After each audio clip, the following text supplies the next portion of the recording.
Je rappelle que les parents sont quand même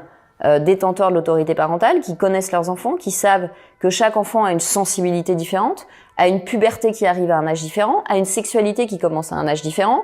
qu'il a une religion qui peut être différente, et que donc c'est le parent qui progressivement va expliquer les choses à l'enfant en sachant que cet enfant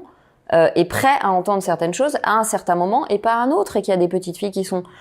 déjà formées à 9 ans et qui peuvent entendre des choses que d'autres petites filles ne sont pas, que d'autres adolescentes sont à peine prêtes à entendre à 12 ans, qu'on peut pas effracter le psychisme au nom du bien de la sorte. Donc on montre des images qui sont très violentes. Je vois pas en quoi on prévient les abus sexuels en expliquant à un enfant de 5 ans qui peut demander des bloqueurs de puberté à ses parents. Je ne vois pas le rapport avec la choucroute. Mais tout ça suit en fait l'agenda de l'OMS, qui a décrété qu'il y avait des droits sexuels des enfants, et qui est en train de forcer le passage. Et au nom de prévenir des abus, est en train de créer un abus psychique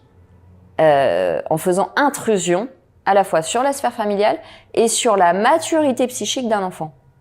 La maturité psychique d'un enfant prépubère n'est pas la maturité psychique d'un adolescent de 16 ans, qui n'est pas la maturité psychique d'un adulte de 25 ans. Voilà. Et donc on est en train de nier des connaissances qu'on a depuis des décennies sur le développement cérébral de l'enfant, évidemment au nom du bien. Et c'est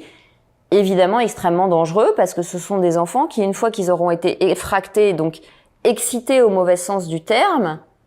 seront complètement perdus